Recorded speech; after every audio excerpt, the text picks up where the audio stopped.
Welcome back, Fellowship family, to this week's episode of the Deeper Podcast. I am Doug Congdon, your host, and back with me for the first time in over a month is normal co-host Brian Tryhus. Long lost co-host. Yeah, I missed you a little bit. Yeah.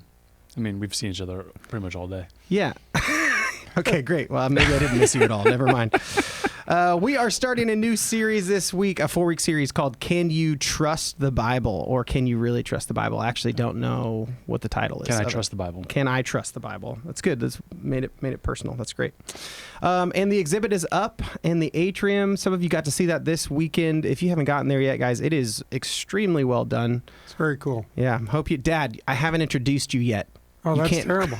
I shouldn't have Honor spoken. your father and mother as to the Lord. Yeah. Ignore that third voice. Anyway, it's going to be a good series. We are starting week 1 with archaeology, and I've been looking for an excuse to have this guy on the podcast for a while. He's hilarious. He's fun. He knows more about the Bible than I think anybody else I know. My dad, Jim Congdon. Hey, how you doing? Hi. Hi. And Dad did get a chance. I should probably call you Jim for the sake Yeah, of the I podcast. got to walk through the exhibit. What'd you think? exhibit. Awesome. 10 out of 10. 10 out of 10. 10 out of 10. Wow. That's compared to what I expected. Because seen a lot of exhibits. I was just down last month to see a major archaeological exhibit in Edmond, Oklahoma. Oh. With these people. It's Let the Armstrong Institute of Biblical Archaeology. Let the Stones Speak is their free magazine. I recommend you subscribe. Wow. So they have a great one. Now they have actual stuff they get from the Israel Museum, but I mean, to be honest, what's some stuff like? What kind of stuff do they have there? Oh, it's the seal of Gedaliah, seal of Bear, seals that were discovered in Jerusalem. They mainly dig in the city of Jerusalem. Okay. They have that incredible privilege. They have an inside track with Eilat Matzar, who's recently died, and now, the person. Anyway, the people are digging in Jerusalem, so they have a connection there. That's great. Hey, Yeah. we've just made history. How's that? We have just given people the first actual reason to go to Oklahoma. Wow. Yeah. That's brutal. That's so and brutal. the only reason to go to Oklahoma, probably. Edmond, Oklahoma. Okay. Yeah, my point was simply, so that is, they spent millions on that. Mm-hmm. They have millions of dollars. I won't go into their background. Used to be called a cult, but they're no longer.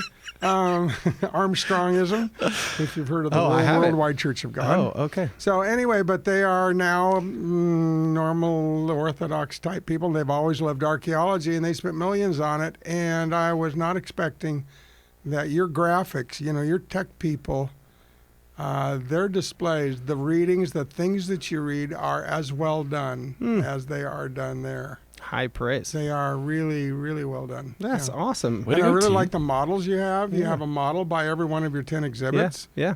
Anyway, I recommend that to anybody who might be watching. Nice. The one that makes me cringe is the nail one. Every time I look at that, I'm just like, gosh, that would hurt. Yeah, it hurts so bad. Yeah. I mean, I've never thought about crucifixion, but like that would be pleasant. Yeah. But like seeing the nail through the butt.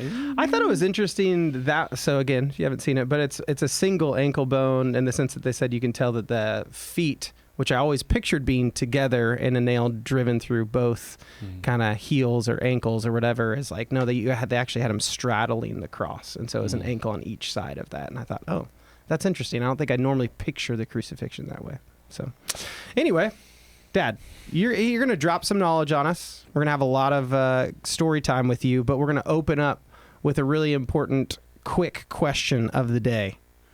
QQOTD. That's so good. OTD? Yeah, good job. Oh, my goodness. QQOTD. So here's your quick question of the day, just for you. But of your 4 children, which one is your favorite? It's not even close. It's my oldest daughter. No. That's the answer I was expecting, Yeah, that's honestly. what everybody was expecting. I was going to say Doug, and I thought, no, that just would No, be, everyone would know you were lying. everybody would know I was lying. So let's go another direction. We're about authenticity here. Okay, great. That was a completely joking QQOTD, obviously. So tell us a little bit about your background with digs. What's the first dig you went on? How did you get into archaeology? Why is it a big part of kind of your experience? Just something popped into mind. Probably the reason I got excited about archaeology was that when I was about the age of probably almost exactly the age of your son. What is he, 10? 9, yeah. 9? Yeah. My dad took me and my brother to a camp that he was speaking at in Idaho, and it was kind of boring in the evening. The kids were high school, and we were too young. And so to get us to go to sleep, he would read a book. And the book he chose to read us as we lay in our sleeping bags on our cots in a log cabin was the book of the discovery of King Tut's tomb by Howard Carter in 1922. And I found it partly because I wanted to stay awake. But I found it fascinating how in Egypt, they found the very first sarcophagus and all this gold stuff. And that, that's just interesting. What you read your children, whether you read them The Lord of the Rings or Howard Carter and King Tut's Tomb, sticks with them. And so I always had that in mind. I always kind of liked it. And when did your dad start going on digs? Had he done that for a while? I didn't start going until well after I left for college. Oh, okay. So yeah, but I knew he liked doing it, and yeah. So what was your very first one? My first one was in 1972.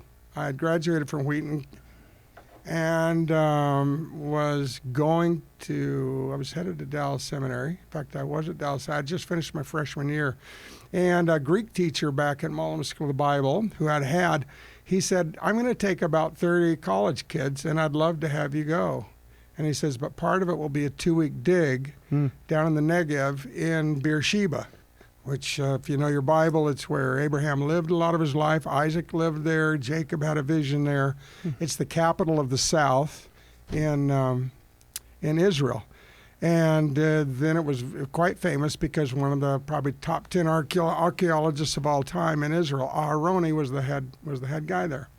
So anyway, I got with these 30 kids. We started in London at British Museum, and we traveled through Europe camping out. Oh. Went down through Cyprus and Lebanon, and then ended up 2 weeks on that dig in the super hot weather. But it was amazing. Really? So you get up at 3:45 in the morning. Oh my goodness! To the sounds. There were 250 of us, mainly Israeli college kids, and you're sleeping outdoors in tents, and it's hot. And suddenly you hear at 3:45 this super loud thing, Boker Tov. That means good morning in Hebrew. Boker Tov, some stupid thing. And you get up and you eat their terrible breakfast, of lettuce and tomatoes and cucumbers. Oh, wow. So that sounds amazing. Quick little 5-minute breakfast, and then you climb up to the tell, and they've assigned you and 4 others your bulk, your 15-foot square thing, and you get your trowel, and you get your pickaxe, and you get your buckets, and you just start scraping off, and don't hit anything or break anything valuable. Yeah, seriously. Yeah. I'm sorry, but at that time, it's not light. So do they have lights at that early morning stage? No, but it is getting, they started when it was light. So it was just barely light. By the time you got up there and you made your first swing at 4:30, it was light enough to see. But you do that. Yeah, when are you done? You do that because it's so hot. Yeah. In the middle of the day. In the middle of the day, that they want you to do that for 8 hours, and then you come back, eat lunch, collapse for 2 or 3 hours, and then you go do the pottery that you found, and they help you identify it. Okay, we'll talk through that. What does that mean? So you pull the pieces out, and then in the afternoon you clean them off and date them or something? You take your buckets of dirt and any pottery that you find or whatever. If you find a full piece, that's you a big yell deal, for right? one of the archaeologists. They come over and they yell Yofi, Yofi, which means beautiful, and is used not only of pottery but of girls in Israel, and it's still a very common word.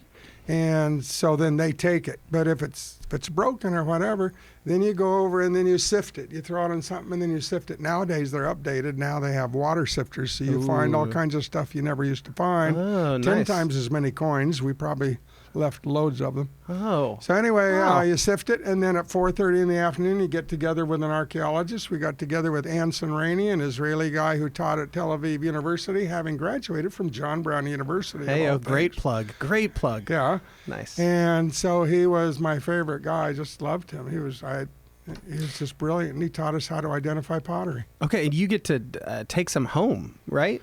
depending on Well, what it is? happens is any stuff that's valuable, then they keep, and they Yeah. say, see that big pile over there that we're throwing stuff on? You can take anything in that pile that you want. And then they go take the rest and take it to the tourist attraction places and just throw it out there. This is great information for somebody who's never been on a dig. Yeah. And so how many have you been on since 72? Let's see. Then I went up and dug 3 times at least at Bethsaida.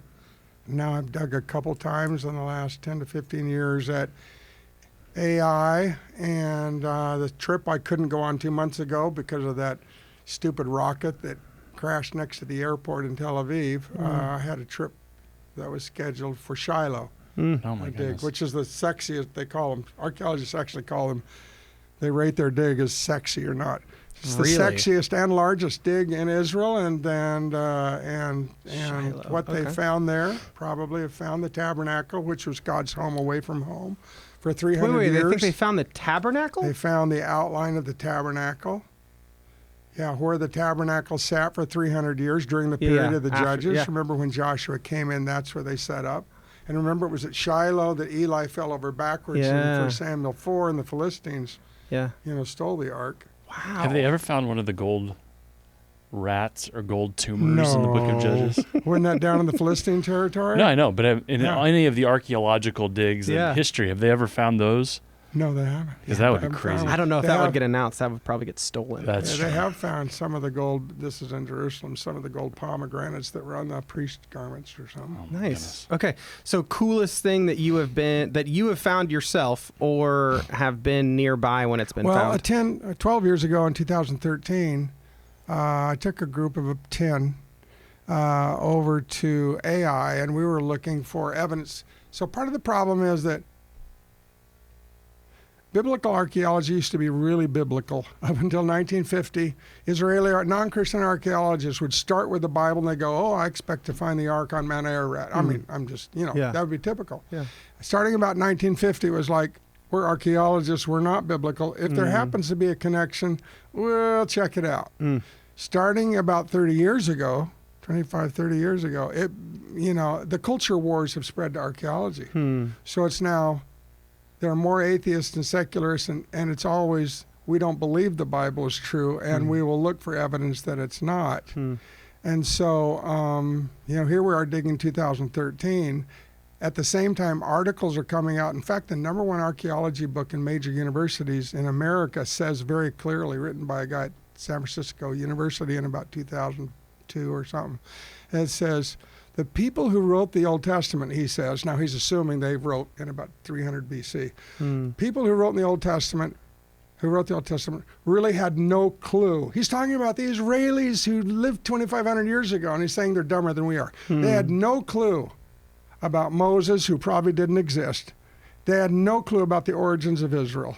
Israel never was, as far as we know, in Egypt. There was never any Exodus. They never had a conquest to the land. And all those places like Ai, Jericho, Hatzor in the Bible, they were never conquered by Israel.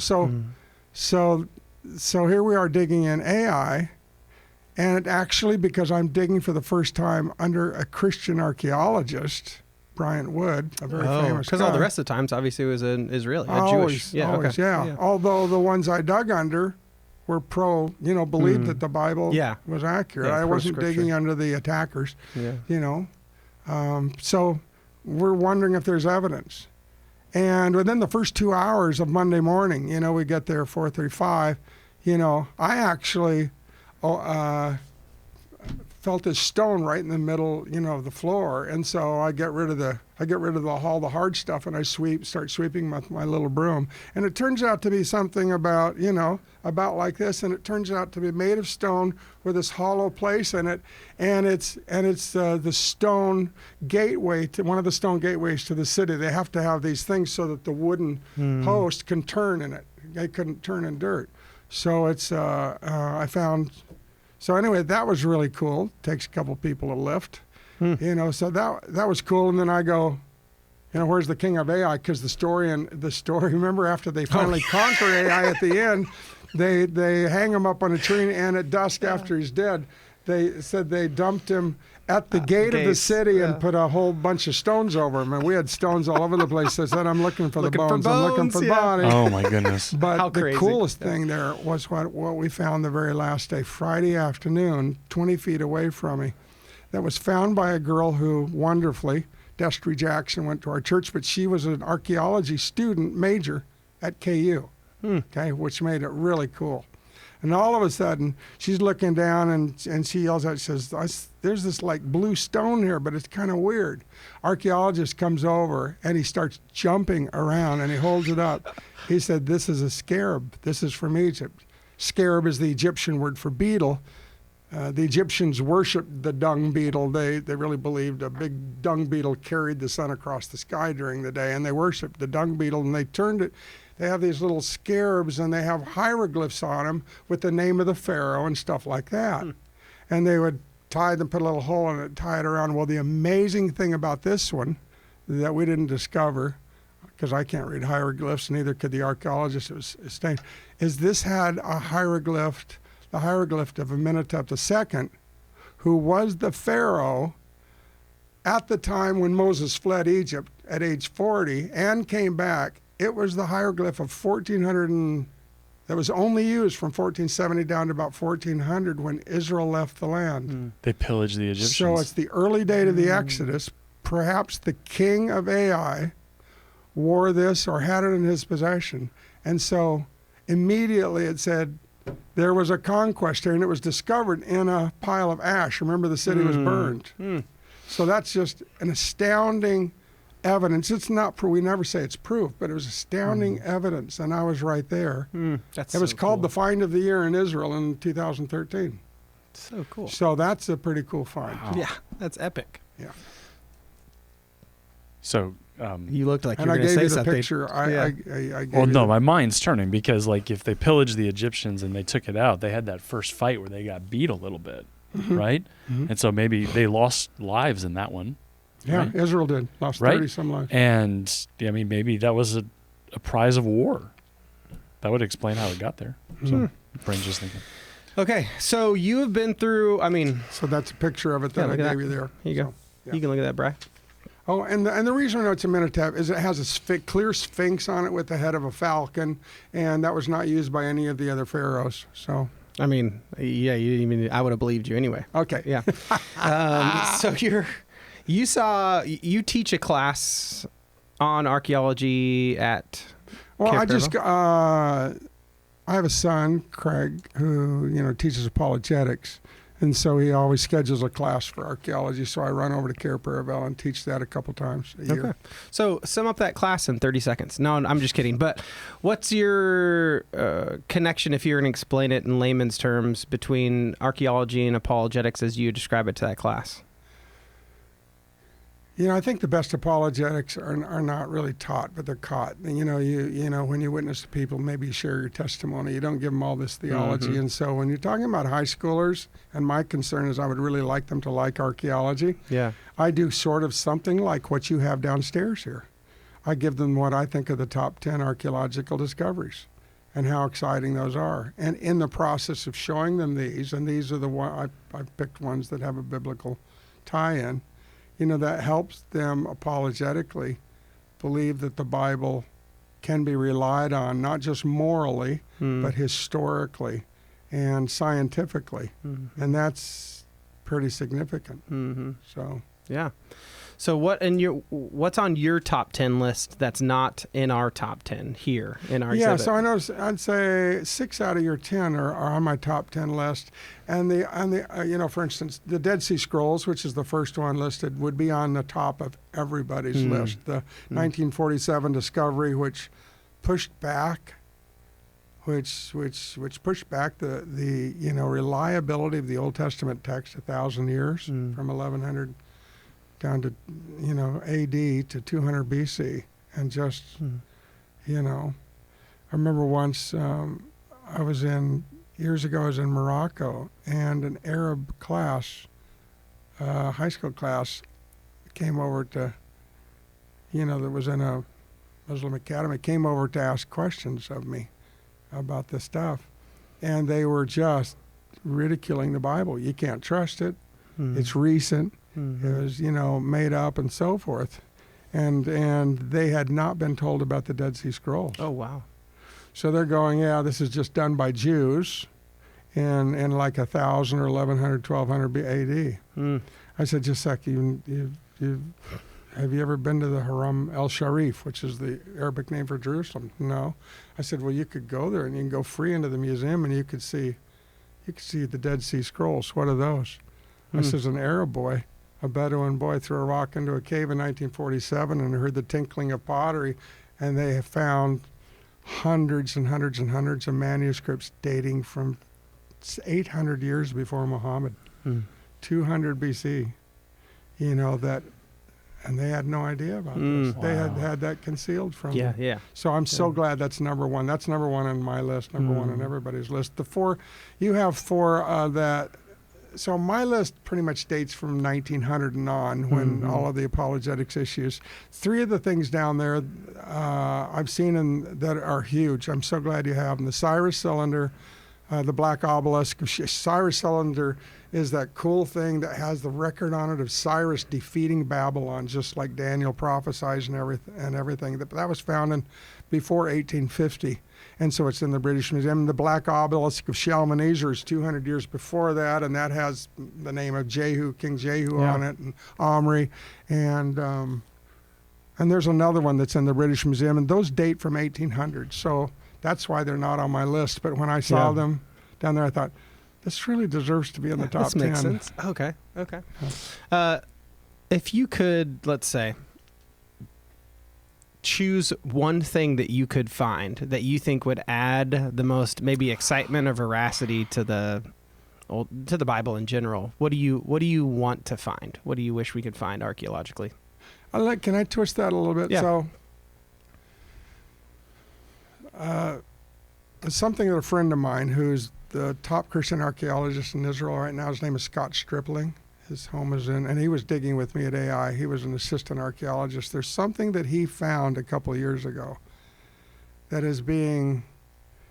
he believes is genuine, and if so, it would have to be in everybody's top 5 list. Oh, wow.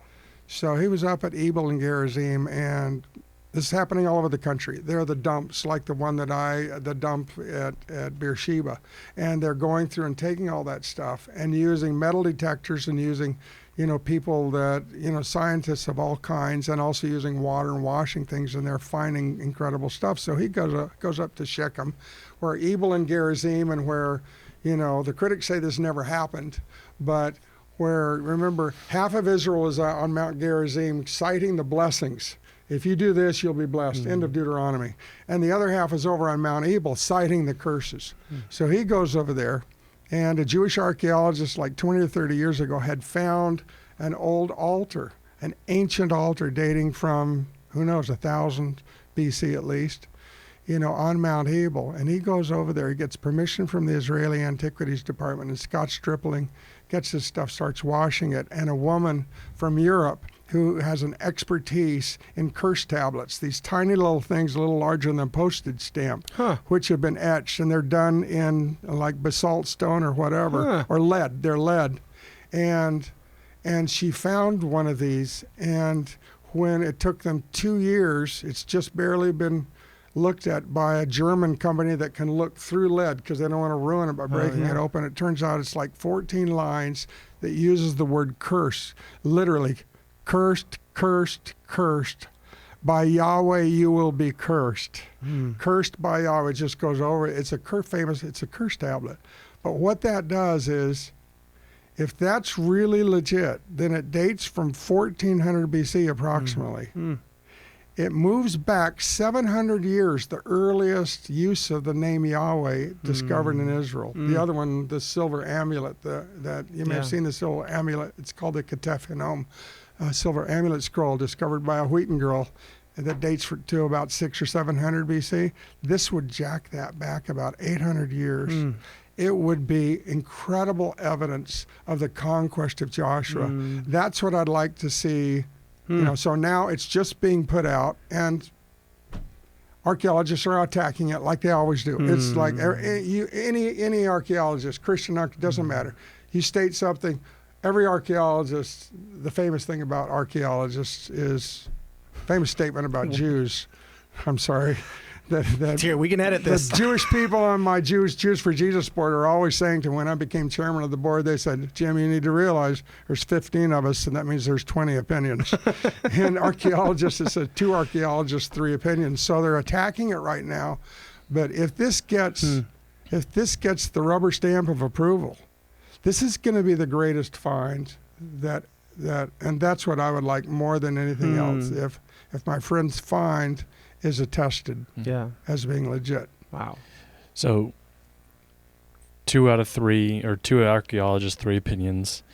They're looking to disprove things. Yeah. Earlier you said the nature of the people doing archaeological work, it went from believing the Bible was true or willing to accept the Bible to now trying to disprove it. What are some of the things out there that they are looking for to disprove, or have they found stuff that they're holding saying, oh, this is something that disproves X, Y, Z. Not that we believe it, but like. Yeah, that's such a great question, Brian. And it allows me to say that the real issue is they never find anything that disproves something. They always say there's a lack of evidence for, and therefore, and they say, Bible says that David was a great king. We find no evidence for David. Therefore, David was just a little tribal guy, and the Bible has made all this up, and it's not true. And so, what I would say is the absence of evidence does not mean the evidence of absence. That therefore David wasn't there. And you have down there the Tel Dan Stele, that was discovered in the late 1990s or maybe early 1990s up there at Tel Dan. And that was huge to find that here is David's name right there on a stone in the entryway going into the major city of Dan. And this was written by a king up north. So all of a sudden you're finding evidence, and you can imagine all of those people, all the skeptics go, well, that's really that, even though it's pretty clear, Ben David doesn't necessarily mean the right David or something like that. Now all of a sudden, a Jewish archaeologist named Eilat Matzar in the early 2000s, she said, I think we're looking in the wrong place for the palace of David and the city of David. Do you notice here in Chronicles that it says that David went up from his palace into the temple? It uses that little preposition. So why don't we look down south here? Let's buy property from the Arabs who are all camped down south of the temple. And immediately they start discovering all this evidence, and now they've really found David's palace. So it's not that they find things that contradict, it's just they don't find things, and therefore they assume it's not really true. I remember being in Israel with you and being frustrated myself, but I think sharing your frustration that there is so little that we can actually dig in Jerusalem because of the way that the land is allotted. Yeah. Tell people who have no idea about that what that looks like or why that is the way it is. Yeah, I suppose if there was one place that everybody would like to dig, the most archaeological rich environment would be underneath the Temple Mount. Yeah. But what happens is the Temple Mount is released into the hands of people who want to prove that Israel was never even there. And therefore they have dug underneath the Temple Mount. There are 11 mosques underground underneath the Temple Mount. Oh my goodness. And 100 trucks worth of dirt were, this is now 20 years ago, at night driven out, and they just dumped it down into the valley. And even though the government said, don't do it, we don't want to upset anybody, some conservative Jewish people got that. And they, in the night, for days, would take those trucks. And now, every time I go to Israel, I go up north of the city. There are 2 locations where you can pay some money, and I'll take my group of 40 or 50 people, and we'll go and we'll spend 2 hours, and they show us how to dig through the rubble and using water and so forth. And we always find stuff that dates from the 1st century, little mosaics or pieces of coin or something from the days of Jesus, because that's what you're discovering from Herod's temple, from all this stuff. But there's great stuff underneath there. You said there are 11 mosques under the Temple Mount? The last I knew, a couple of years ago, they were building the biggest one of all, the 11th one. Underneath the Temple Mount. They're not discovering them; they're building them. Right. No, they're building them. They're excavating, getting rid of any evidence, and it's some of the greatest evidence in the world. You can imagine. Yeah. Right. Right there. And Yeah. So it's just the Temple Mount is the most frustrating thing to witness as a Christian going over to Israel. But even Jerusalem at large, right, with the different quarters. Yeah. Like there's just there's got to be all sorts of rules and regulations. Say all sorts of fights between those groups about land and digging, and there's all kinds of rules, right? Yeah. Okay, so as far as your own personal walk, right? Your own personal belief in God, which one of these finds made the most difference to you? Oh, I think it's just the quantity as much as the quality. It's not any one of them. It's just it's like now every time you turn around, there's another find. It's and is that because is there more going on, or is there there's just less? Okay. No, there was nothing during COVID. It was 2022 that they started it up again, and most of the American universities, there used to be 10 or 12 of them that would take digs over. Now it's down to just, I think, 2, Arizona and another. So there's less digs, but one of the changes is that Jerusalem is being dug again, big time, in the last 10, 15 years. And that's where they discover stuff every single year. You know, when I don't know when the last time I took you over, but 25 years ago, they said, like that baptism, they said they baptized 3,000 on the day of Pentecost. They have no water there in Jerusalem. They couldn't do that, and they have a couple of these steps down into these purification pools. Well, just this year, they have now uncovered like the 250th to 300th one of these Jewish ritual pools that they had to cleanse. And they're all right down there in the city of David, right down south of the Temple Mount. They easily could have, in fact, the most recent one they discovered has 4 entryways, and it's like a small swimming pool, so they could easily baptize 3,000. I mean, so it's just every little thing like that confirms verses in the Old Testament and in the New Testament. Yeah. And so the whole thing with C.S. Lewis was he went out to disprove that Christianity was real, but in the process of trying to disprove it, he came to believe it dearly. I don't know your faith story, but I'm guessing it started early. Yeah. Okay. Yeah, it did. So how did this help confirm, like if you were already believing, this wasn't a thing of like I'm going out to prove, but like how did this accentuate your faith, or how did this deepen it? I'd say probably because while I've turned into more of a literature guy than a science guy, I used to be a science and math guy, majored in math. And so that stuff was really important to me. And maybe until archaeology, which is really, physical, scientific type, my evidence for God was more what I'd been taught. And then I got involved in archaeology and started studying this. And also it helped. A lot of people were opposed to Christianity, the very people who were writing things that I was reading.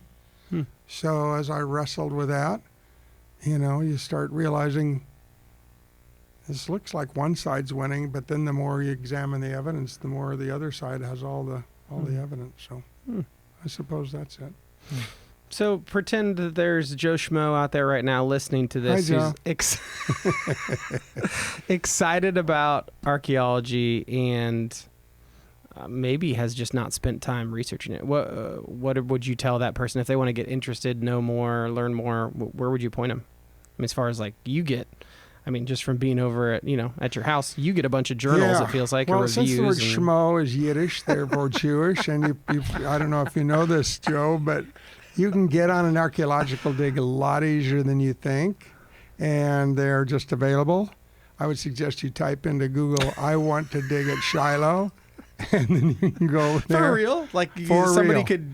You say easy. They don't do like a background check? Or either do that or the two best places in my Money is a universal Jerusalem language. or Shiloh. Oh yeah, does it cost a lot of money? Do you have to pay No. for the right to be on the team? Yeah. Are but, they like- yeah, but it's worth. I mean, they're gonna give you for that. They're gonna give you the hotel room and your food, Oh, and you just pay for your travel. Okay. Get your body over there, and really saved that one. Edit. So and then.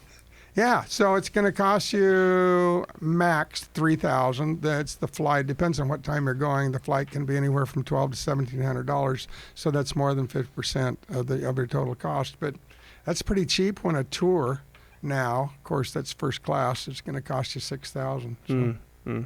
Okay. Yeah. And then if they're like, I can't go, I'm whatever, can't go. physically enabled, then you say, okay, subscribe to X. Subscribe what's your best? to, and you get it free. Let the Stone Speak, or here's Bible and Spade. Do you think they Bible and intentionally made that guy look like Indiana Yes, Jones? 100%. I can't even see him, but from here, I'm like, is that Indiana This Jones? is a guy I've dug with named Brian Wood. He used to be a professor at New Orleans Baptist Theological Seminary, and he's the one who discovered Jericho. So he does look that That's way. He actually looks like the bad guy from Raiders of the Lost Ark, He but does. with Indiana No, Jones's he hat. looks like Harrison. He looks like the guy whose eyes got melted. The guy they bring in to do the torture. Oh, Yeah. hold it. In which yeah, movie? but You're he's still one of talking the about guys Raiders of the Lost he's Ark? one of the guys who had his tongue and eyes melted when the ark got. Yeah. I think. Well, he's a little melted. No. Okay. Yeah. So I have Joe's question for you. So when Joe leads these trips to the Holy Land, Yeah. he talks about real places, real people, and real promises. Now you'll notice that all of those have an RP to them, and it's repeated 3 times.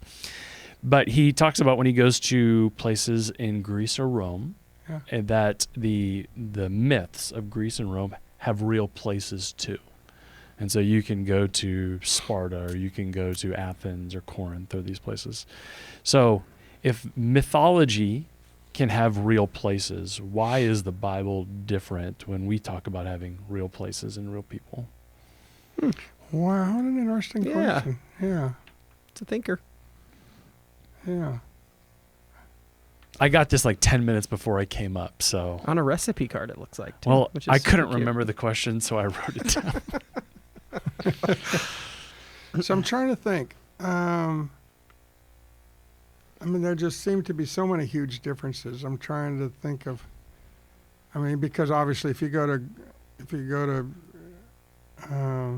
Athens, you go to Corinth, they've got great digs there and so forth.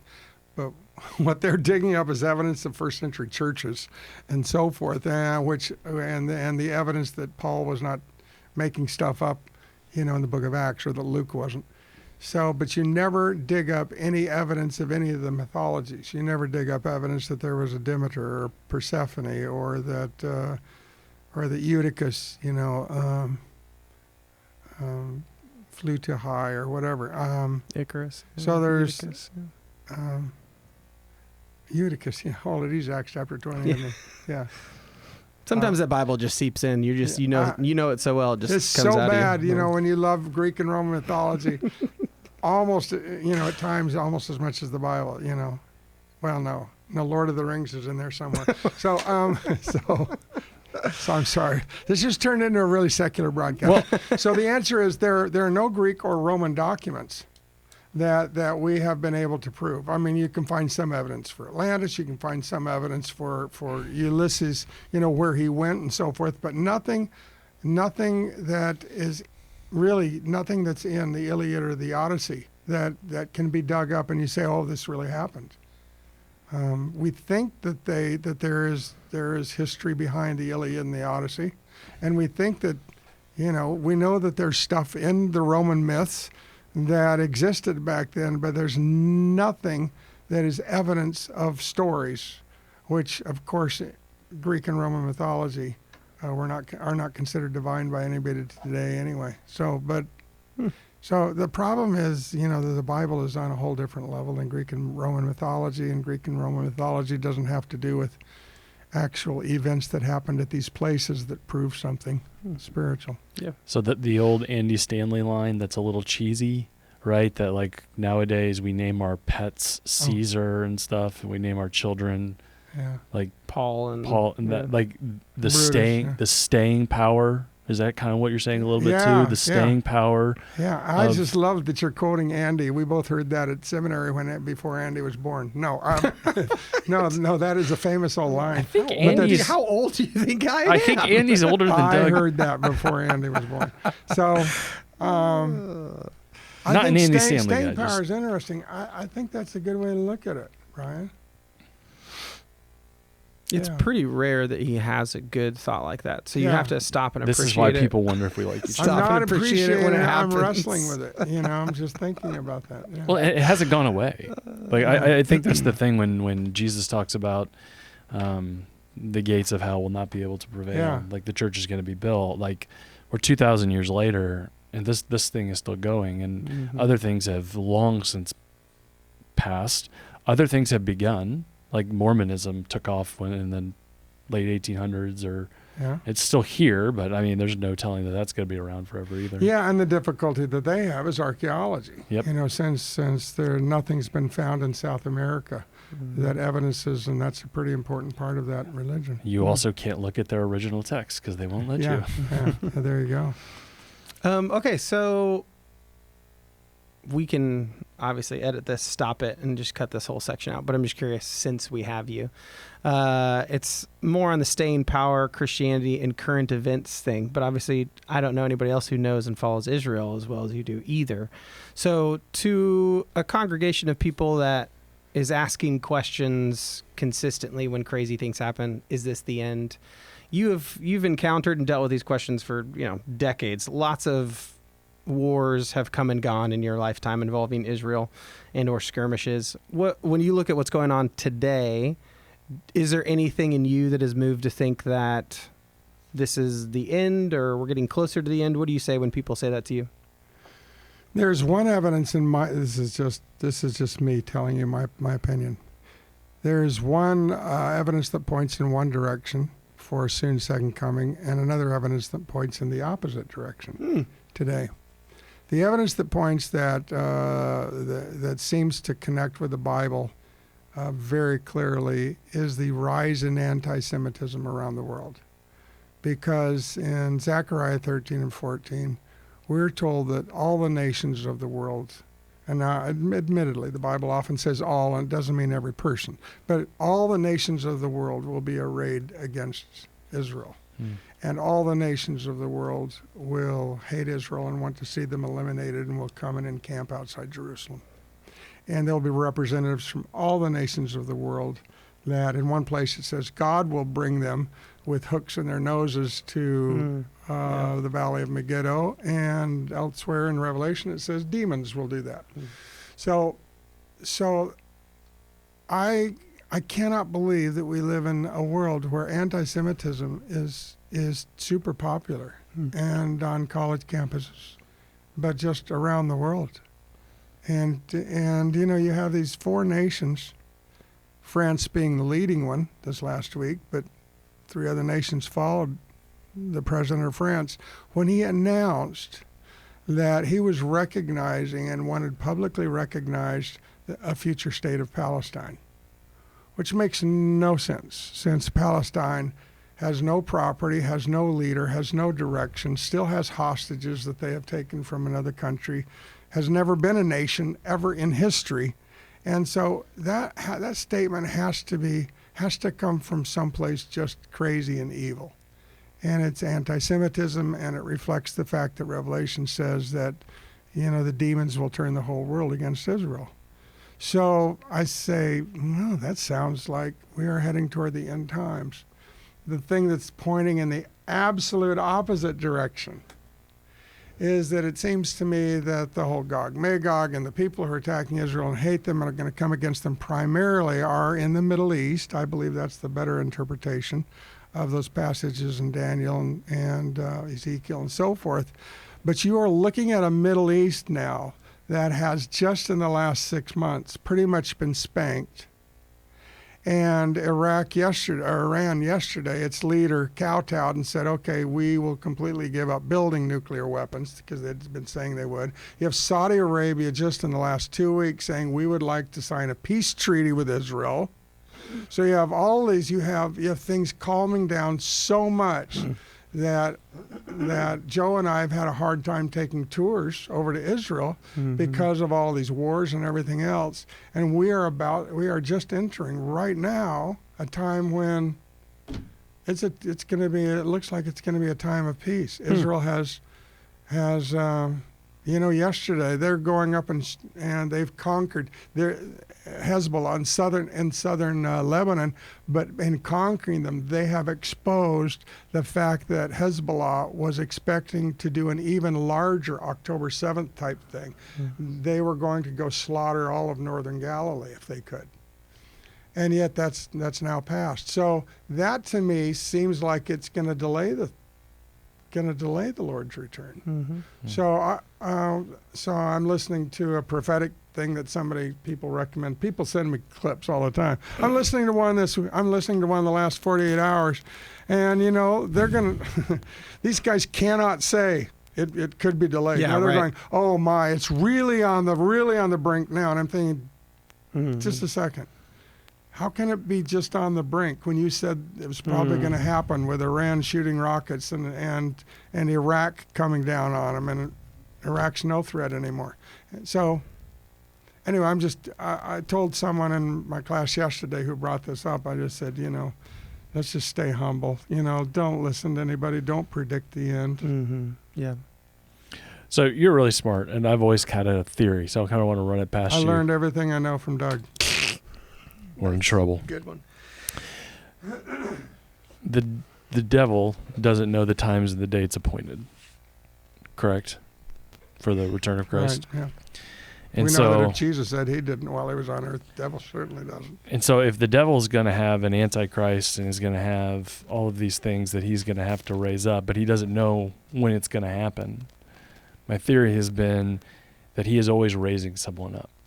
That like in different eras and different times, he has people that kind of rise up, right? And we've had different points of anti-Semitism throughout human history. Like I love reading English history, and King Edward I, he banned all Jewish people from England. They all had to leave, which would seem like this massive, like, things are happening, but we know there's been a lot of history since 1300. And so does this stuff just kind of happen in waves as the evil one is trying to make things happen, trying to be prepared, and trying to do things when he doesn't know when this is going to happen? And so is that why it comes in waves? That sounds logical. What do you think? That's a great theory. Again, that's two good thoughts from Brian on the same pod. I think that's even better than your other one. Because you've got Haman, right, in the Old Testament. Right. Let's go, Joe does the RPs, we're going to do the H's. So you got Haman, in 500 BC. Then you got Herod. Nice. Herod, This is awesome. Jesus' day, who tried to, kill the babies and so forth. And then you got Hitler, in 1940. I mean, so I'm expecting another H to come up. But a lot of Christians, thought Mussolini was going to be it. But I mean, you've got, I think, and it does seem to come in waves. And that's a fascinating thought. I've never heard that before. One more H. Hamas. Hamas tries to kill them all. I don't know. You might be forcing that. That's I was trying to go chronological. I thought the next one was going to be Hannibal, but I was like, I don't think that one fits. Anti-Semitic elephants. You. So, that's a really great thought. I think that's true. I think he gives it his best shot. Satan does every once in a while. If he could eliminate them when God was asleep or not looking, he would. And God says, it's not time yet. Yeah. Have you used that phrase before? It sounded like that rolled off your tongue. Eliminate them when God's asleep or not looking. He would. I actually was being Elijah on Mount Carmel when he was making fun of the prophets of Baal. When you were on there at Mount Carmel and you read that. Yeah. Okay. We took a hard turn from archaeology to eschatology. That's on me. Thank you for entering into that kind of linked question. Yeah. I mean, in a sense they are. I think that's why I thought about it too. So thank you for sharing your wisdom with us, your experience. Anything else you would want to say? Any other questions or anything before we close this out? I just want to make sure we're not leaving any stones unturned. When are we going to do the part 2 with just Doug stories? That's what I thought this was. Oh my goodness. Yeah. Oh my goodness. So look forward to that. We're all excited about it. Okay. Okay. Great. Well, Brian's going to pray for us, pray for our listeners, people in our congregation who will hear this sermon this week and hopefully be equipped to feel like they can talk to people about Scripture, knowing some more archaeology. So Before I pray though, Yeah. When did you move to Topeka? 1976. 1976. And how many years of ministry was it in total at Topeka Bible Church? Well, yes. And because you're still there, and how many were you the lead pastor? I think about 2 or 3 real years of ministry. The rest, the other 40, I've been coasting. Was it? What are you at?